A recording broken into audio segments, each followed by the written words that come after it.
Dave's out here trying not to fall overboard.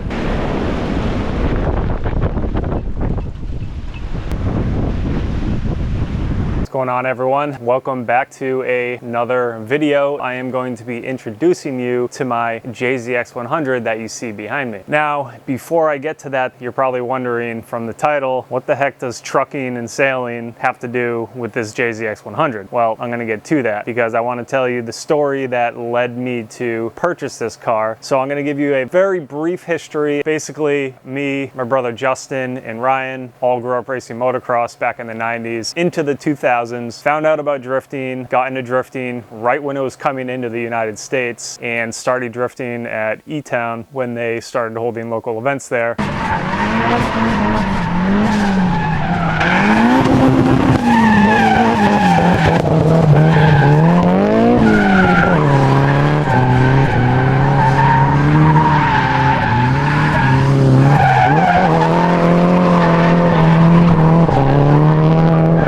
I didn't take it too seriously up until about 2007 or 8 when I finally got a proper drift car, and basically have been into drifting since. Really got into it back in like 08 to 2011 and then kind of let it be for a while. Had a car for a few years and built a couple cars. Just didn't really have that passion that I used to have for it. So I actually ended up getting my commercial driver license, and I worked for a couple race teams. Worked for Kaufman Racing for a few years when Ryan's team was being run off of his rig, and then I also drove for Forsberg for a couple years when him and Ryan paired up and did transport together. And then in between, I was hauling fuel for a local company out of Boston, hauling gas, oil, and diesel to fuel stations and fuel depots. And then I got tired of that, and then I actually bought my own truck, which was really cool. Always a goal that I wanted to do would be an owner-operator and own a really cool rig and trick it out, kind of just like a drift car. So I did the whole owner-operator thing for about 2.5 years, and at that point I think I was trucking for about 8 years, and I was just really over it. So I basically just gave up trucking, gave up my career, didn't want to do it anymore, and the next thing for me to do was to pursue an interest that I had for probably about 5 years previously, and that was sailing. I've always had an interest in that, and coincidentally my buddy's father, who's retired and owns a sailboat, needed a crew to sail from Annapolis, Maryland down to the British Virgin Islands, which is about a 1,500 mile offshore passage for any sailors out there that are watching this. So I hopped on board and did that. It was really awesome at times and really, really scary at times, like when we hit some really bad weather in the middle of the ocean at night and we couldn't see anything, couldn't see the waves. At that point, we were manually steering the boat. It was pretty brutal, and after that, I was still loved sailing, but definitely did not want to be in the middle of the ocean anymore. I'm actually going to show you some footage from that. Bear with me for about a minute of sailing footage because it was a really good time, and I really just want to share some of the footage that I've never actually shared before and no one's actually seen. Donna, how we doing? We're doing great. We're going 6.5 knots, cruising down the Chesapeake, 30-mile-an-hour gusts. Tim's at home. Yeah! Keeping us on the straight and narrow. Dave's out here trying not to fall overboard. How we doing, Dave? I'm good.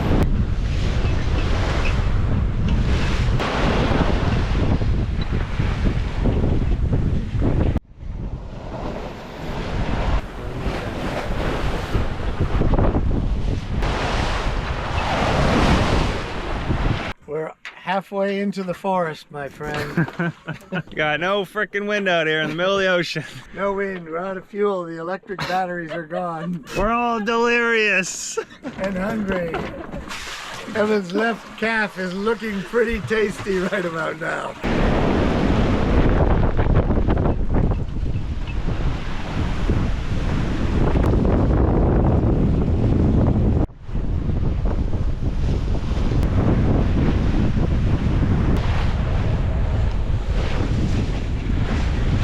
Once I got back from sailing, I decided that that is not the direction that I wanted to go, at least for the near future. And so I was thinking and basically just landed back on drifting. Realized that I was missing a hobby in my life. I think it was just the 2.5 years of owning my own rig, just super busy. And at that point, I actually hadn't drifted in I think 4 to 5 years, besides maybe just doing some donuts in the driveway. So I decided that drifting was it. That was something that I wanted to really get back into. And I don't mean pursuing that professionally. I just mean going out there, building another car or two, and just having fun. That's what led me to purchasing this JZX100. So after sailing, I found it on Facebook Marketplace just outside of Montreal in Canada, which is about a 5-hour drive from us here in southern New Hampshire. I mulled it over for a few weeks, about a month, and then just decided I was gonna buy it. It was a pretty spur of the moment thing. I did it during COVID, so I actually had to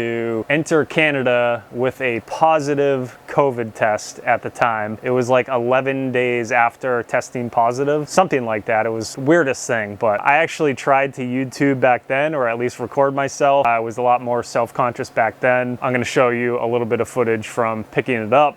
Lovely day for a drive, going up to Canada. Bought a JZX100 Mark II, a little bit of an impulse buy.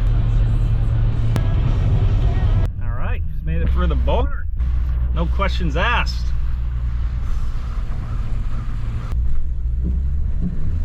Let's pick up this JZX. So I didn't actually get any footage of when I was up in Canada purchasing the car and loading it on the trailer or anything, but when I got back, this is what it looked like, and I wasted no time taking it over to my brother's house and testing it out in the driveway, as you can see here.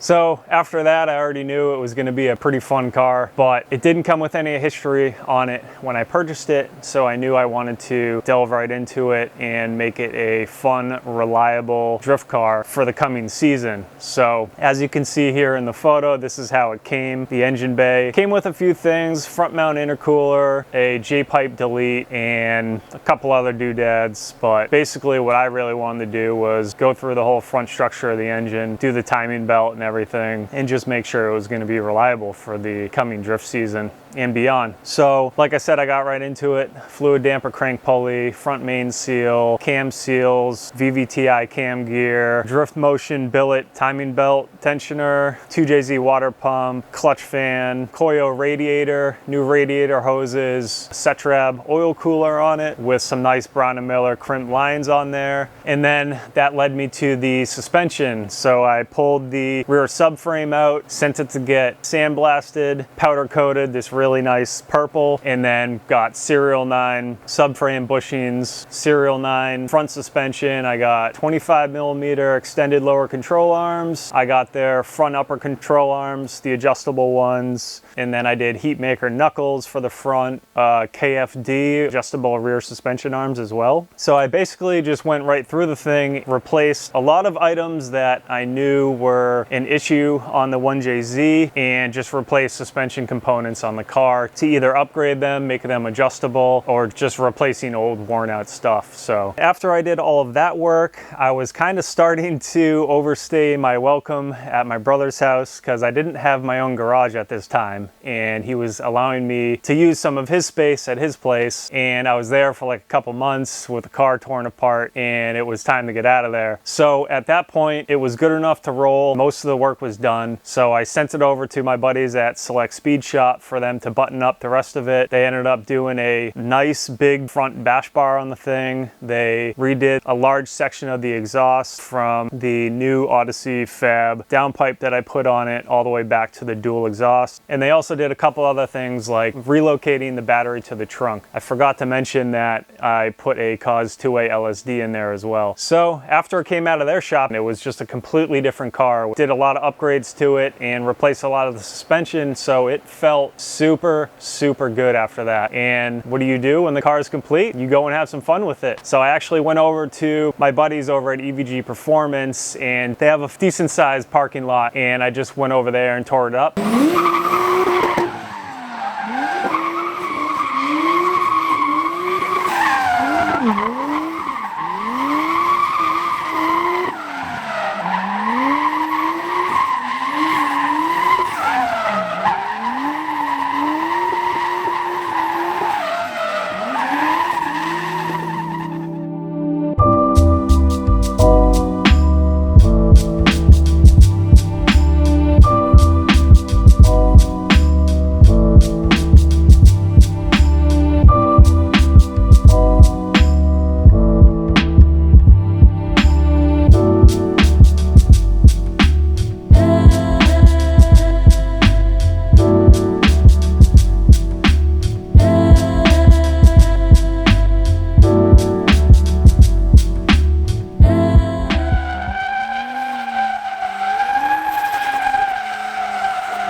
How you feeling, bud? Yeah, feeling really good. Car got a little hot, so we're gonna let the oil temps cool down and then give her another go. Let's go.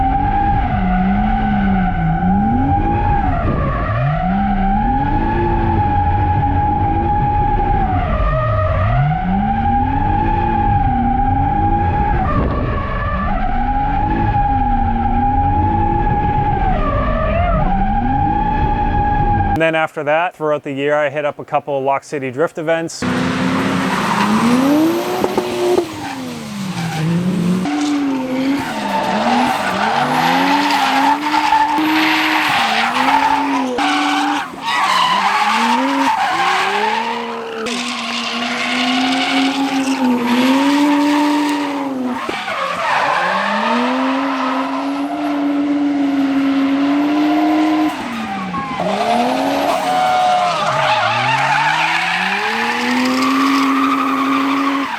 It was a ton of fun to drive, but I was really getting tired of the power and the clutch was starting to slip. So I knew it was going to be time to do some more upgrades to it. So by the end of the season, I had a pretty good handle on the car and its current power, and I was really looking for some more power for the next season. So I knew it was time to start collecting parts and upgrade the clutch and the turbo and fuel system and everything you need to make more power. All right, everyone, that's going to do it for this video. I hope you enjoyed hearing a little brief history on myself and the story that led me to purchase this car. Thanks to everyone for watching and subscribing and supporting the channel. I'll catch you on the next video when we are delving right into working on this thing.